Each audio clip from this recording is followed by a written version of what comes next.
말씀 듣겠습니다.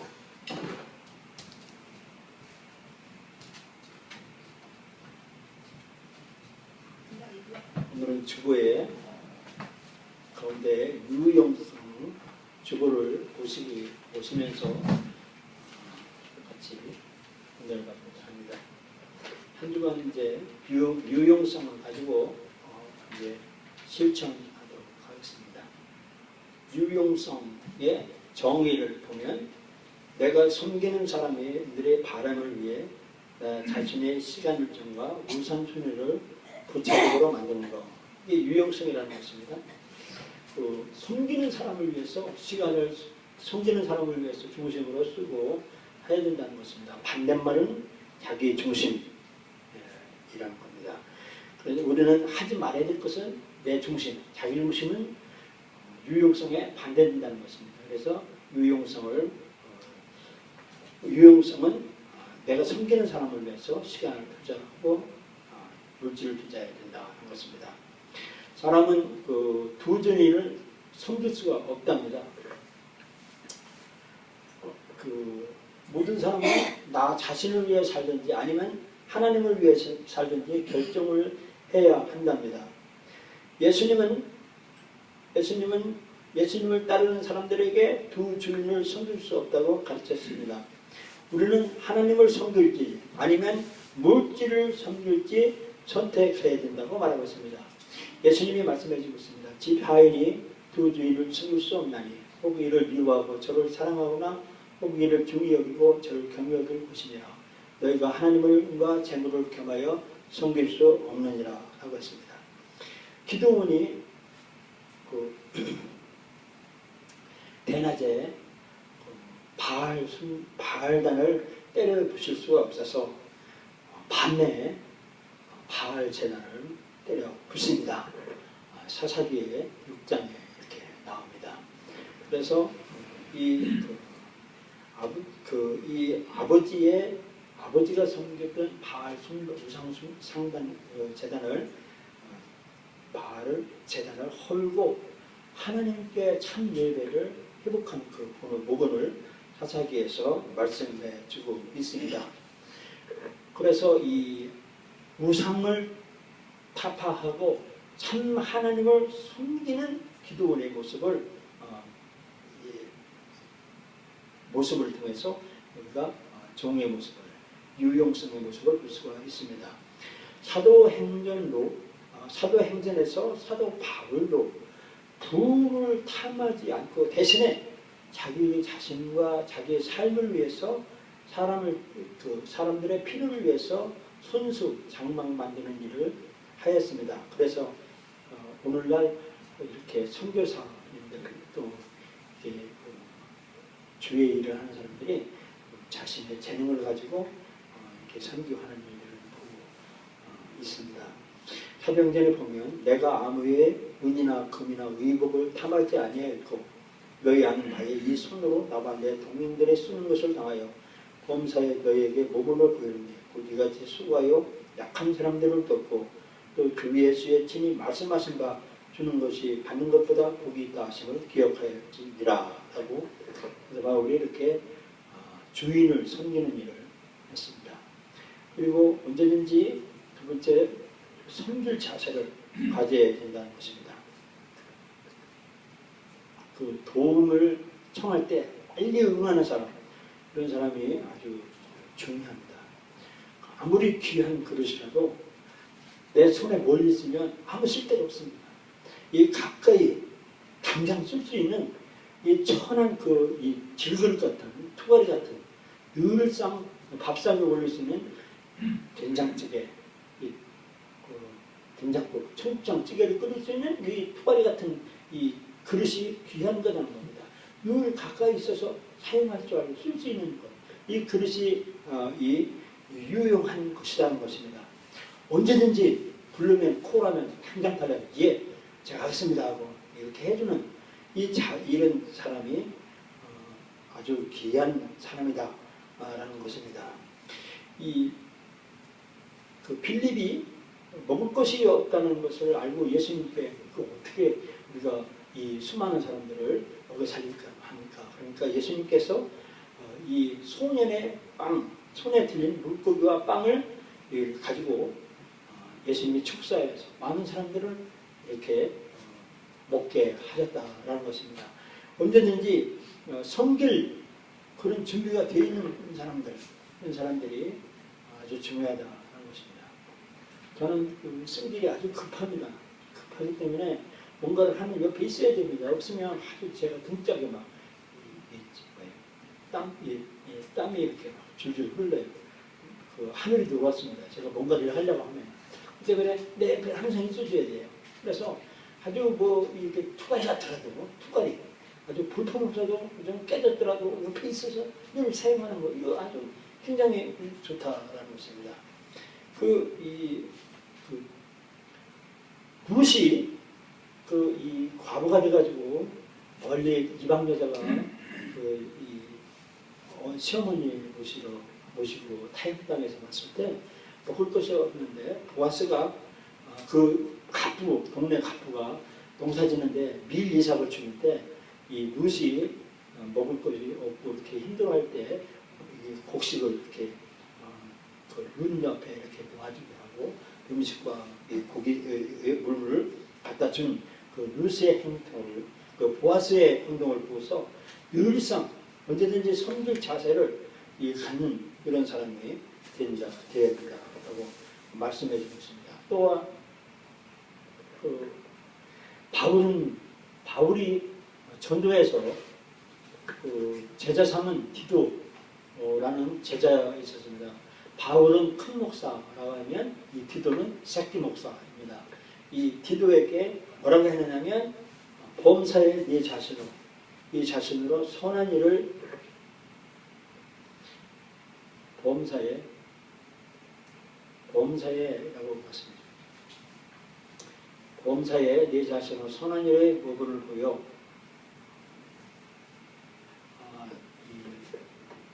부패치 아니함과 경건함과 그렇습니다.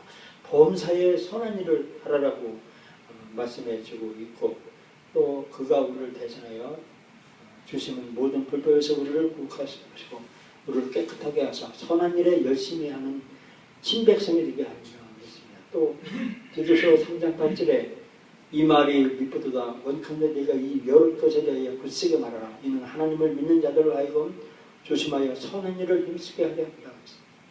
우리 유용성 있는 사람들은 선한 일에 항상 부담 없이 쓸 수 있도록 하는 것을 봅니다.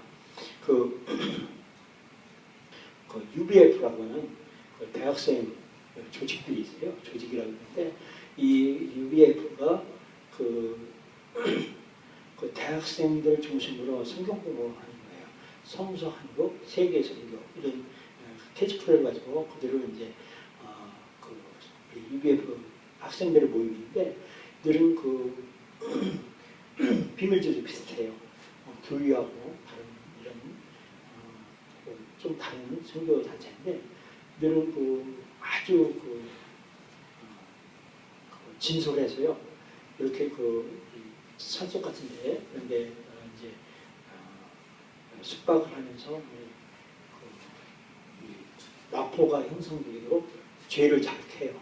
그래서 막 자기가 처한 죄들을 자백하고 거기서 통곡하고 회개하고 울고 그래요. 그러면서 그들이 이제 은혜를 받고 하면 그 자체에서 선교사를 파송합니다. 서울대학교 학생들이 UBF 학생들이 많아요. 그래서 서울대학교 UBF 학생들 그 출신들은요 나가서 의사가 되고 약사가 되고 그러면 그 의사된 수익의 80% 90%를 전부 이 선교 작품에다가 헌신을 해요.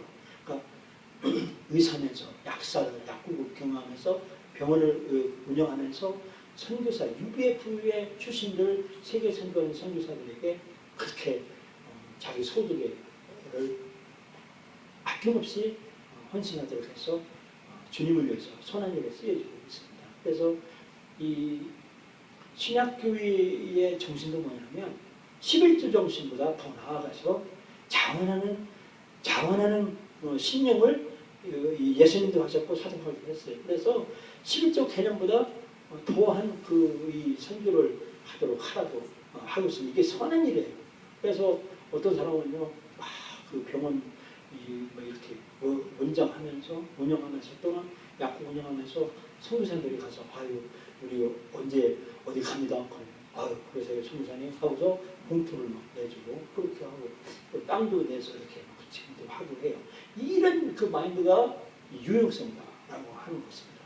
그리고 세 번째는 이 유용성을 가진 사람은 다른 사람을 섬기기에 앞서 자기 가족의 영적과 육체적 그리고 이 관계적 이것을 필요를 돌본다는 거예요. 그래서 가정의 책임을 성실히 수행하는 것이야말로 사역의 필수 조건이라는 것입니다. 우리 그 동서 한문에 아주 그 구사 성우가 있잖아요. 그 수신 제가 지구 편찮아라고 했습니다. 내 몸을 닦고 가족을 다스리고 하는 거예요.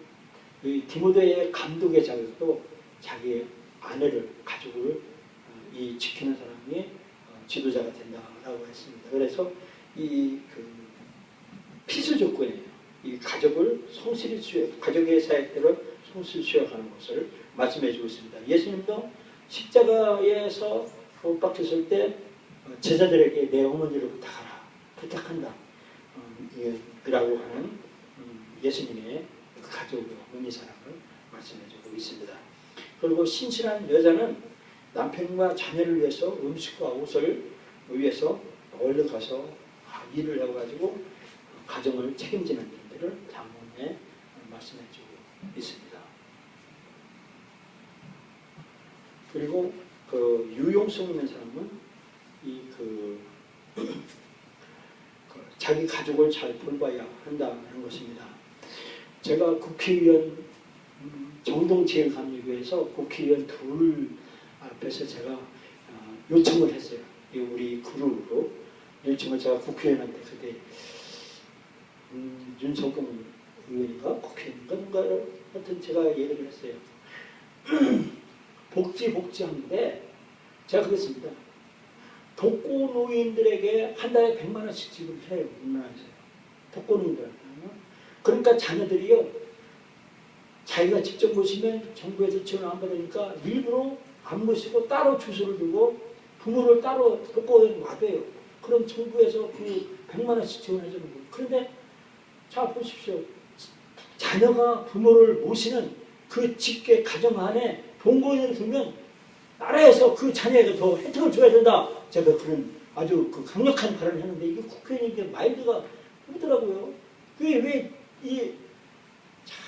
지금요 이 나라가요 지금 전산 정부가 돼가지고요 국회의원 이 공무원 지금 3분의 2를 다 없애도 돼요. 나라가 움직여요.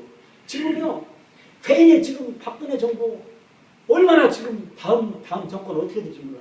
왜 중산층 세금을 더 걷어주냐 말이에요. 이 다음에 편 떨어지는 소리를 하고 있어요. 지금 야당원에서는요 지금 기가 살았어요. 왜냐 박근혜 정부가 돈을 어디서 얻느냐. 이 중산층 지금 얼마나 힘든 줄 알아요? 왜 세금을 올리려고 그래요? 세금 올리지 않고 국무는 3분의 2 없애면 돼요. 충분히 넘어가요. 그리고 이 복지 이것도요. 복권을 놔두지 말고 부모 자녀가 모시는 자에게 뭐 주택자금을 준다든지 융자를 해준다든지 이런 동거하는 그 자녀들에게 부모를 모시는 집안에 모시는 이런 자녀에게 혜택을 주라는 거예요. 그 복지 그만두고 감면이 얼마나 많이 있는데 그리고 지금 내가 생각 안 나는 게 있는데 지금 뭐를 감축하면 돼요. 그 국가 공무원들 이것들 지금요 국가 공무원 옛날에요 이 글 쓰던 시대에 그 공무원 시대보다 더 많아졌어요. 지금은 전산이에요. 지금 제가요 어디 참 창피한 일인데요. 제가 어딜 갔어요.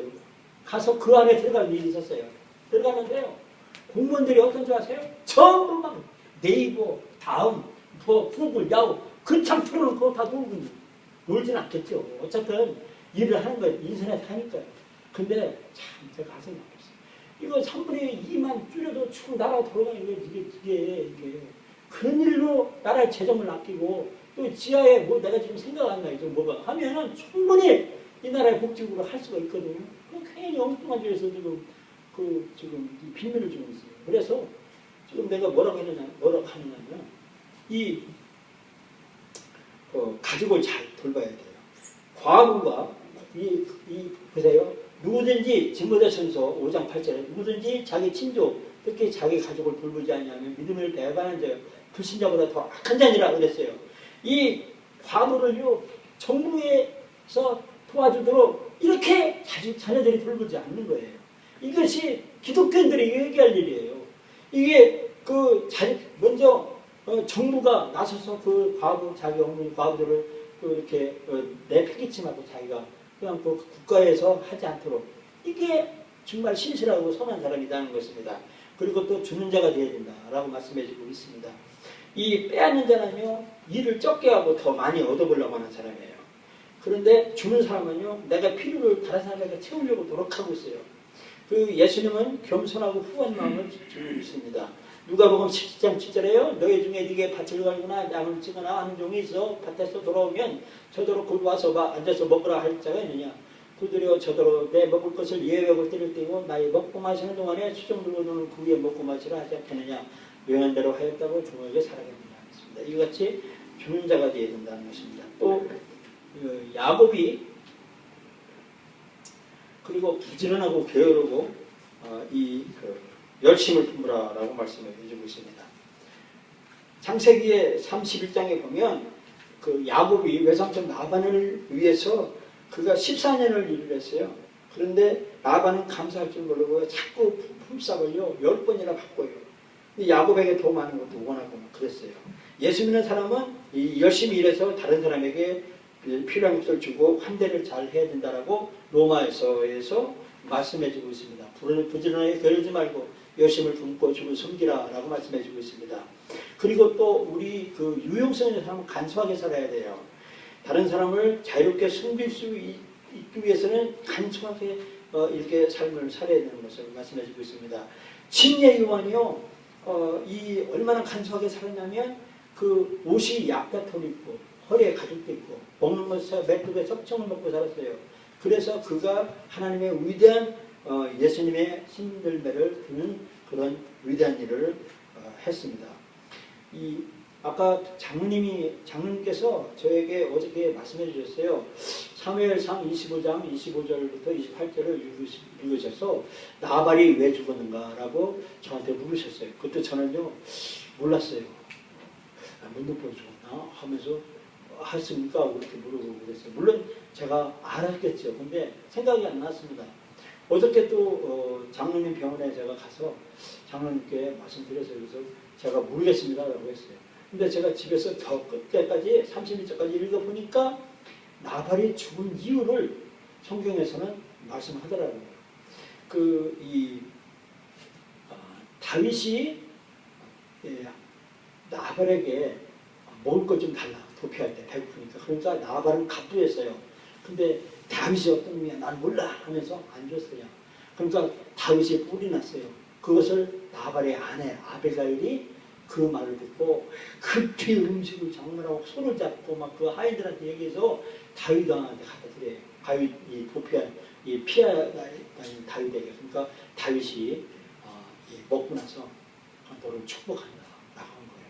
근데 이 나발이 그날 나발은 흥청망청 술 취해서 했어요. 그때 아비가일이 술 깬 다음날 아침 나발에게 그랬어요. 다윗이 군사를 몰고 당신을 치러. 그러니까 나발이 그 사람을 듣고 마음이 뭐라고 했나요? 여기 보면 장로님 어떻게 하셨다고 그랬죠? 장로님 왜 나발이 죽었다고 그랬죠? 여호와 말을 배신했기 때문에. 네네. 그래서 맥이 떨어져서 누워서 열흘 있다 죽었어요. 그렇습니다.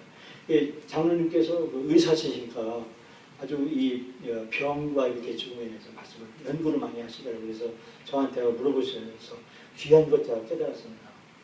하나님의 이 뜻을 거스르면 이렇게 벌 받는다는 것을 알 수가 있었습니다. 그래서 나눠줄 수 있는 사람, 그런 사람이 된다 말씀해주고 있습니다. 그리고 초기 예수님 당시에는